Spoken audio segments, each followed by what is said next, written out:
Hola, muy buenas tardes. Mi nombre es Verónica Belén Aro Morán. Estudio la licenciatura en Pedagogía. Voy en la Universidad de La Ciénega y voy en el cuatrimestre cuarto. Bueno, este documental se va a llamar La educación en el siglo XIX.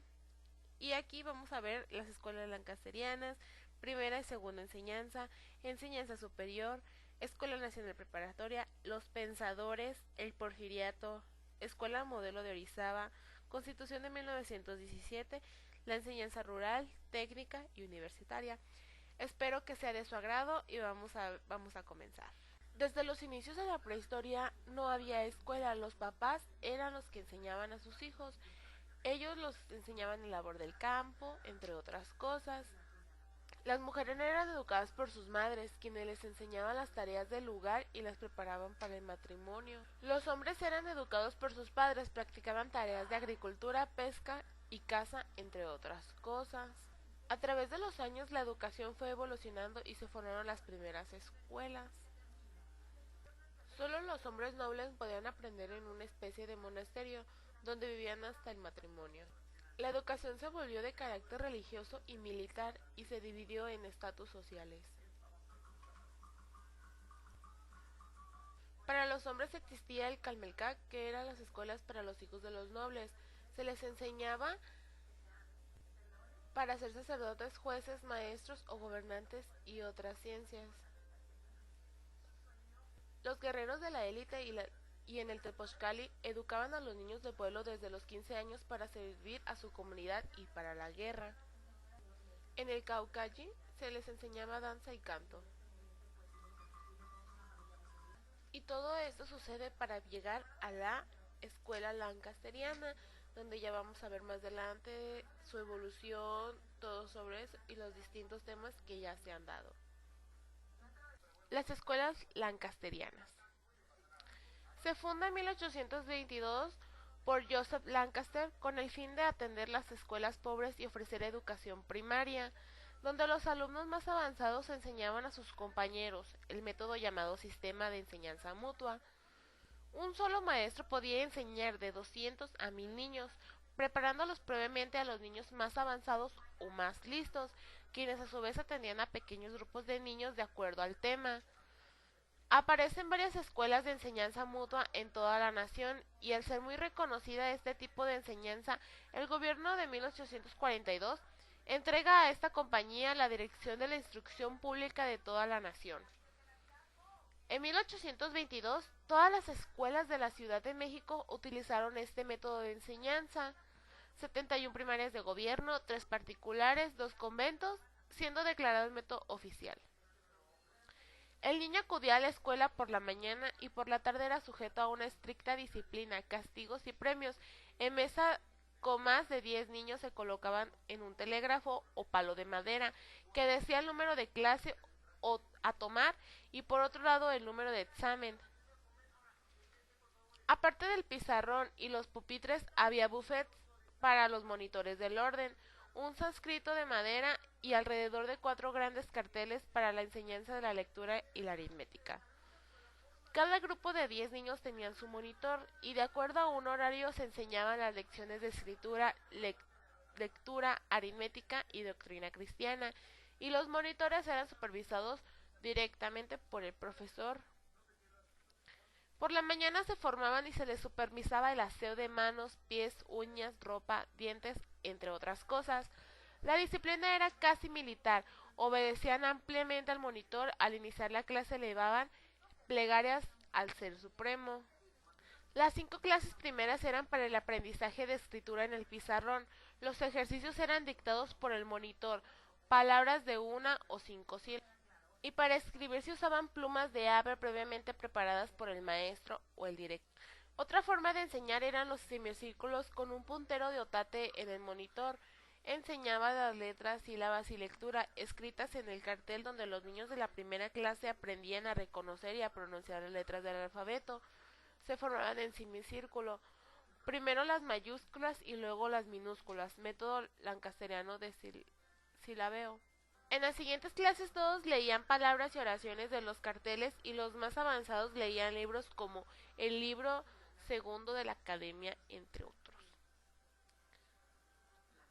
doctrina cristiana y la clase de aritmética se enseñaba de forma semejante.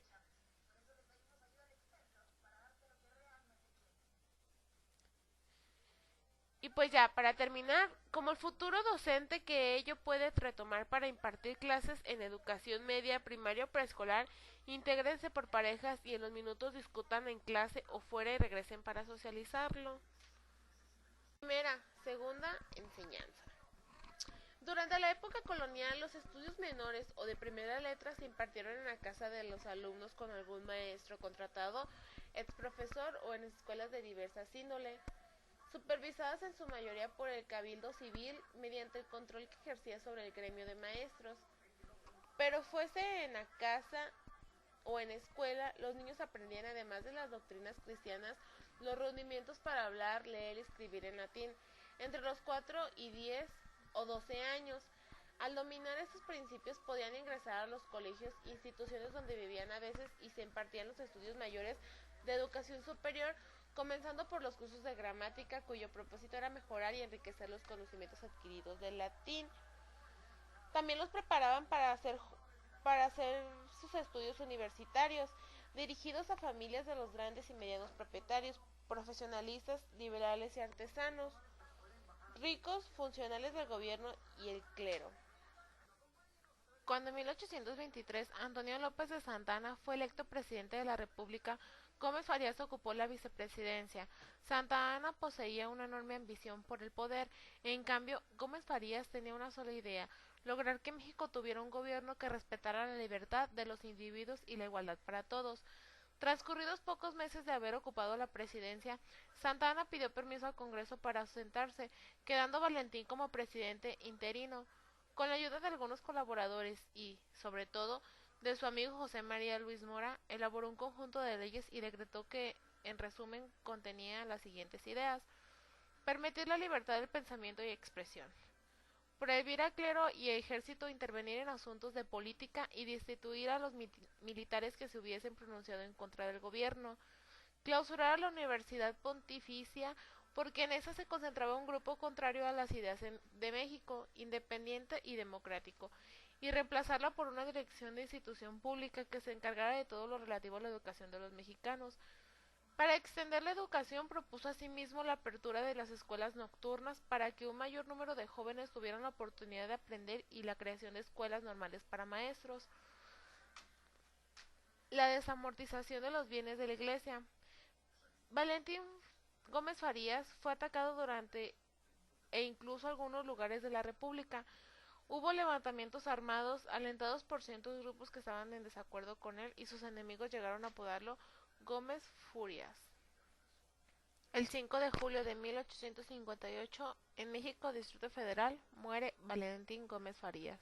Rodríguez Puebla. Fue un educador. Nació en la Ciudad de México del 24 de noviembre de 1798. Fueron sus padres don José Simón, de oficio aguador, y doña María Gertrudis, indios de la raza pura. Estudió en los colegios de San Gregorio y San Ildefonso. En 1822 publicó un opúsculo, El Indio Constitucional, que llamó mucho la atención. En 4 ocasiones fue diputado al Congreso y en 2 ocasiones senador por el Estado de México. En 1829 fue rector del Colegio de San Gregorio, destinado a la educación de los indios, que llegó a ser uno de los primeros del país.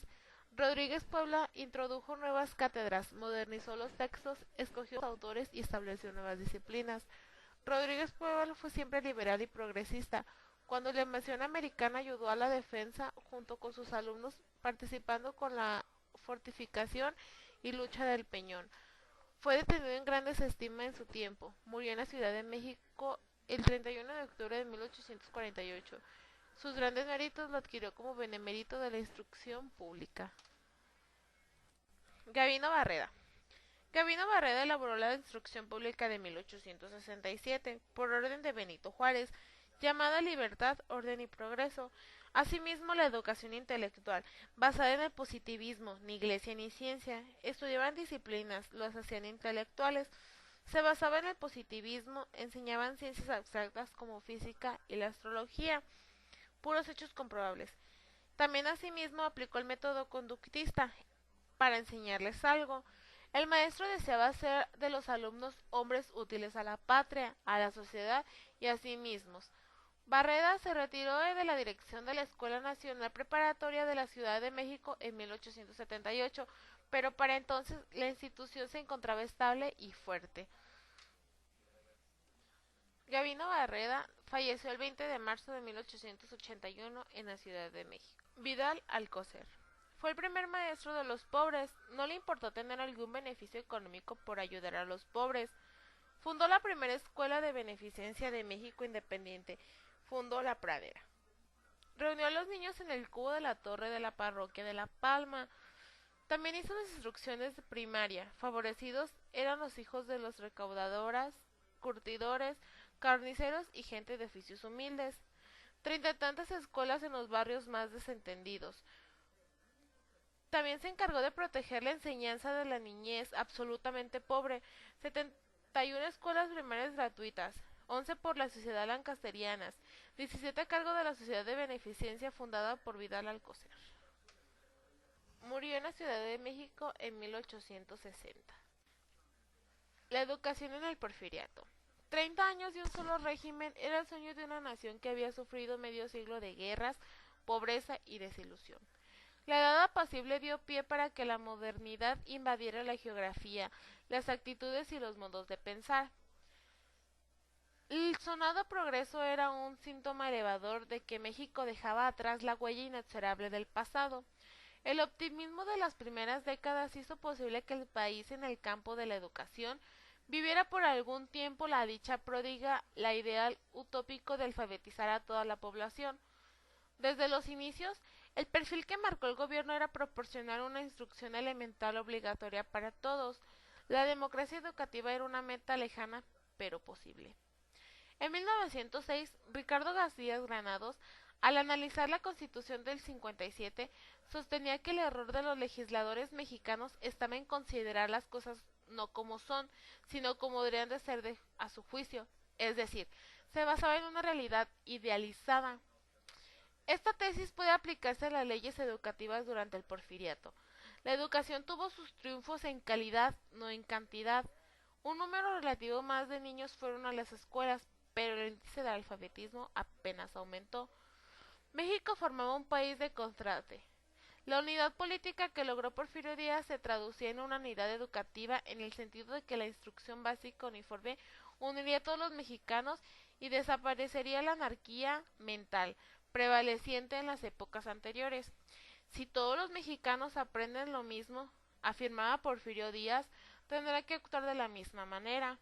A pesar de que la capital de la República no era el centro cultural por excelencia, los cánones educativos no fueron impuestos, sino dialogados por representantes de todas las entidades. La Escuela Modelo de Orizaba. La etapa de la Escuela Modelo de Orizaba fue su fundación en el estado de Veracruz de 1883, bajo la dirección de Enrique Lambucher, que en ese entonces se llamaba Cantonal. La escuela fue un poco tiempo un estímulo y paradigma de la vida escolar mexicana. Se distinguen dos etapas de la evolución de este plantel. La primera, la Escuela Modelo de Orizaba, es una escuela primaria donde se experimentaban con ciertos principios de la enseñanza objetiva. Su plan de estudio superaba la de muchos planteles elementales. Se tomaba como asignatura lenguaje, cálculo, geometría, historia, inglés, francés, música y gimnasia. Bueno, estos fueron todos los temas. Espero que les haya sido de su agrado, que les sirva mucho. Y pues muchas gracias, me despido. Mi nombre es Verónica Belén Aro Morán. Estudio la licenciatura en Pedagogía. Voy en cuarto A en la Universidad de la Ciénega y esto es para la maestra Mónica.